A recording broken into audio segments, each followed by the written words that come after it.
और अब खबर यमुनानगर से। आपको बता दें कि यमुनानगर पहुंचे हैं सांसद कार्तिकेय शर्मा, जहां पर उनका जन संवाद कार्यक्रम था और कनालसी गांव पहुंच करके जन संवाद कार्यक्रम में उन्होंने लोगों की समस्याओं को सुना है।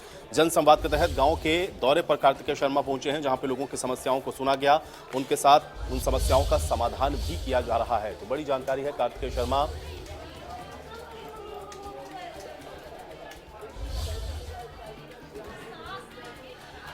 जन संवाद कार्यक्रम है यमुनानगर से, बड़ी जानकारी है सांसद कार्तिकेय शर्मा का। और कार्तिकेय शर्मा आमादलपुर गांव में अभी फिलहाल जन समस्याओं को सुन रहे हैं, यह अहम जानकारी है। तो लगातार जन संवाद के कार्यक्रम में सांसद कार्तिकेय शर्मा की मौजूदगी है। अलग अलग गांव में जाकर के जो जन संवाद के कार्यक्रम है, लोगों की समस्याओं को सुनकर के उनका समाधान किया जा रहा है। अभी आमादलपुर आपको बता दें कि पहुंचे हुए हैं सांसद कार्तिकेय शर्मा, जहां पर उनके द्वारा जन संवाद के जरिए लोगों की समस्याओं को सुना जा रहा है और जन संवाद के ही जरिए ये तमाम समस्याएं आ रही हैं, उनका समाधान भी सांसद कार्तिकेय शर्मा के द्वारा किया जा रहा है। इसके पहले आपको बता दें कि दड़वा, भूखड़ी और कनालसी भी गए थे सांसद कार्तिकेय शर्मा, जहां पर उनके द्वारा जन संवाद में लोगों की समस्याओं को सुना गया था। और अभी भी ये जन संवाद का जो कार्यक्रम है वो फिलहाल चल रहा है।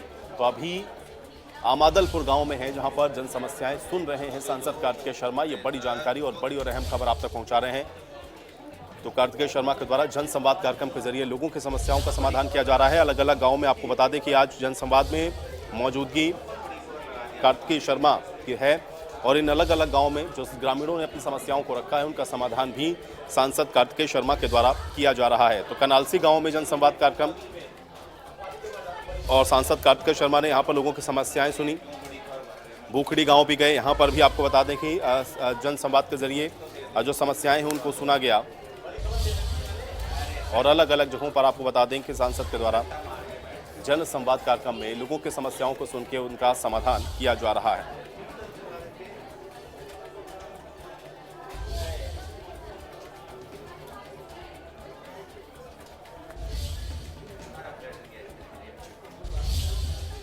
तो वहीं आपको बता दें कि सांसद कार्तिकेय शर्मा का जो जन संवाद का कार्यक्रम है वो लगातार जारी है। और यमुनानगर के ही भूखड़ी गांव भी आपको बता दें कि सांसद कार्तिकेय शर्मा पहुंचे हैं, जहां पर ग्रामीणों ने अपनी समस्याओं को उनके सामने रखा है और उन समस्याओं का भी समाधान सांसद कार्तिकेय शर्मा के द्वारा किया गया है। तो यमुनानगर के भूखड़ी गाँव में सांसद का जन संवाद कार्यक्रम था और कार्तिकेय शर्मा के सामने किसानों ने अपना जो मुद्दा है वो उठाया है। किसानों ने यूरिया कमी के मुद्दे को उठाया और उस पर सांसद कार्तिकेय शर्मा ने किसानों को आश्वासन भी दिया है कि केंद्र और प्रदेश सरकार ने कालाबाजारी पर रोक लगाई है।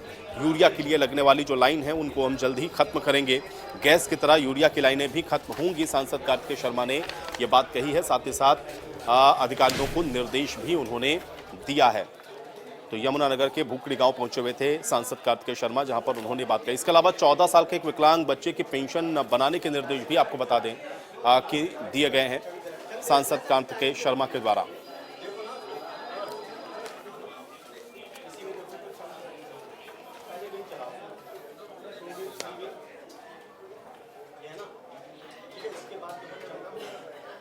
और अब 3 तस्वीर आपको दिखा देते हैं। देखिए, अलग अलग गांव पहुंचे थे सांसद कार्तिकेय शर्मा, जहां पर उनके द्वारा जन संवाद कार्यक्रम में लोगों की समस्याओं को सुना गया है। देखिए, गांव दड़वा गए, गांव भूखड़ी गए, गांव कनालसी गए और यहां पर अलग अलग जगहों पर कार्यक्रम का आयोजन था। और इन सभी जगहों पर जन संवाद में ग्रामीणों ने अपनी तमाम समस्याओं को रखा है सांसद कार्तिकेय शर्मा के द्वारा। उन समस्याओं का समाधान भी किया गया है सांसद कार्तिकेय शर्मा के द्वारा।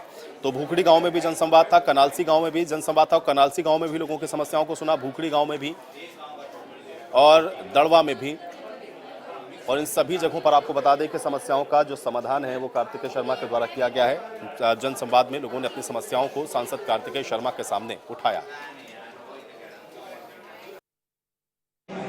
डीएपी खाद किसानों को उचित समय पर और उचित मात्रा में नहीं मिलता और ना ही यूरिया। जैसे पहले सिलेंडर की लाइन लगती थी 9-10 साल पहले, वही समस्या किसान करके यूरिया और डीएपी खाद की है। जब भी किसान को फसल की बिजाई करनी पड़ती है, यही सोच हो जाती है अभी लाइनों में लग के कल डीएपी और यूरिया को मैं प्राप्त करें। आपकी बात मैंने सुन ली है। मैं आपको सबसे पहले आश्वस्त करना चाहता हूँ कि जैसे सिलेंडरों की लाइन खत्म हुई, वैसे ये लाइन भी खत्म हो जाएगी, क्योंकि सरकार ने केंद्र सरकार ने भी, राज्य सरकार ने भी प्रयास किए हैं कि कि जो यूरिया की ब्लैक मार्केटिंग होती थी उसको बंद करने के प्रयास किए हैं। रही बात आपको जो दिक्कत आ रही है, तो यहाँ पर कौन है इरिगेशन डिपार्टमेंट से और एग्रीकल्चर से, तो इनको क्या दिक्कत है और कैसे इनका समाधान किया जा सकता है? किसी भी सेंटर पर इस टाइम खाद उपलब्ध नहीं है, उनके सेंटर पर आपके संज्ञान में ये बात है जी, बताएं। ठीक है, फिर इस हफ्ते रैंक लग जाएगा और सुविधाएं अवेलेबल होंगी यूरिया से। अच्छा रहा, लोगों से मिलने का मौका मिला, लोगों की दिक्कत समस्याएं सुनने का मौका मिला और जो इस इलाके की गांव की दिक्कतें थी उनको सुनने का मौका मिला। और सारा प्रशासन था, हमारे विधायक जी, हमारे मेयर, सब लोग यहीं पर थे और कोशिश यही है कि इस पहल से माननीय मुख्यमंत्री जी के आदेश पर कि लोगों के बीच में जाएं, उनकी समस्याएं समझें और जो समस्याओं का समाधान तुरंत हो सकता है किया जाए और उन तक ये बात पहुँचे कि लोग क्या चाहते हैं। स्वाभाविक सी बात है कि 100% काम तो पूरे नहीं हो पाते हैं और प्रयास रहता है जनप्रतिनिधियों का कि किसी न किसी तरीके से ज़्यादा काम हो सके लोगों को। जो काम छूट गए, किन्हीं कारणों की वजह से फंस गए, कोई कारण होते हैं जो कोर्ट के अधीन होते हैं, कोई और विषयों से कारण रहते हैं, तो जो भी कारणों से लोगों को दिक्कत समस्या रहती है, हमारा प्रयास यही रहता है और माननीय मुख्यमंत्री जी का और माननीय प्रधानमंत्री जी का भी यही प्रयास रहता है कि लोगों के बीच में जाइए, उनकी बात सुने और उनकी दिक्कत समस्या दूर करने का काम करें। देखिए, विभिन्न प्रकार की समस्याएँ हैं, कोई गली मोहल्ले की समस्या है, पानी की निकासी की समस्या होती है, कहीं कोई फैमिली आईडी की समस्या होती है, कहीं किसी चीज़ की समस्या होती है, विभिन्न तरीके की समस्याएं होती हैं। ऐसे कार्यक्रमों का उपलक्ष्य ये होता है कि जो भी समस्या है, विभिन्न विभाग जितने भी हैं सरकार के, वे सारे एक जगह आते हैं, एकत्रित होते हैं ताकि लोगों का समाधान निकल सके। लेकिन थोड़ा पीछे रह जाओ, आगे हो जाओ।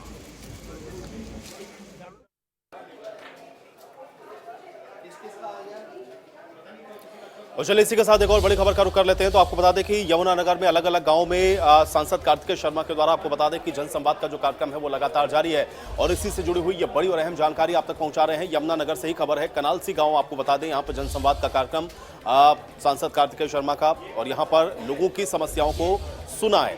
तो कनालसी गाँव में आपको बता दें कि सांसद कार्तिकेय शर्मा ने कहा कि ये मेरा गोद लिया हुआ संसदीय क्षेत्र है और मेरी जीत में यमुनानगर का बड़ा हाथ है। ये बात सांसद कार्तिकेय शर्मा के द्वारा कही गई है। तो अपने लोगों के बीच आपकी बात को मैं सुनने के लिए आया हूं, ये बात भी सांसद कार्तिकेय शर्मा ने कही।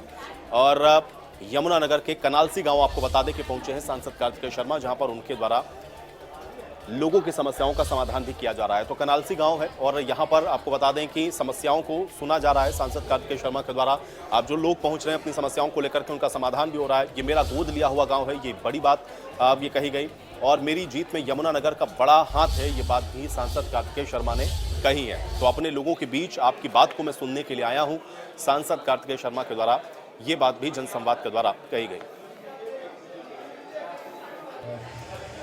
ये अंबाला संसदीय क्षेत्र मेरा राज्यसभा सांसद के तौर पे गोद लिया हुआ क्षेत्र भी है और तो मेरा आपसे दोहरा नाता है, एक राज्यसभा सांसद के तौर पर जो ये क्षेत्र मैंने गोद लिया हुआ है इसके अंदर आता है, और दूसरा है कि आपके विधायक जो हमारे बड़े हैं, उन्होंने अभी मन से भी बोला कि मेरे चुनाव में वोट दी थी, तो कहीं ना कहीं आपका भी वोट का सहयोग है मेरे राज्यसभा के सांसद बनने के अंदर। तो दोनों नातों से मैं कहना चाहता हूँ कि जो दायित्व और जिम्मेवारी माननीय मुख्यमंत्री जी ने दी है कि आप लोगों के समक्ष जाकर, बीच में जाकर आपकी समस्याएं सुनना और जो भी समस्याएं हैं आपकी विभिन्न प्रकार की, उनका समाधान निकालना, ये इस कार्यक्रम की श्रृंखला में आज ये तीसरा कार्यक्रम है। आपके बीच आने का सौभाग्य मिला है, आपकी समस्याएं सुनने का मौका मिला है, लेकिन मैं आज आपको आश्वस्त करके जाता हूँ कि ये मेरा आखिरी ट्रिप नहीं है। मैं एक बार औपचारिकता करने के लिए यहाँ नहीं आया हूँ, ये मेरा ही संसदीय क्षेत्र है, मैं आता रहूँगा। मेरे घर के दरवाजे आपके लिए खुले हैं, प्रशासन के दरवाजे आपके लिए खुले हैं। जो भी नीतियाँ, लाभकारी नीतियाँ केंद्र सरकार की और राज्य सरकार की यहाँ पर आपके लिए सरकार ने शुरू की हैं, उनका लाभ, उनका फायदा आपको मिल सके, ये इस औचित्य के साथ ये कार्यक्रम किया जा रहा है और आपकी बात माननीय मुख्यमंत्री जी तक पहुंच सके, इस औचित्य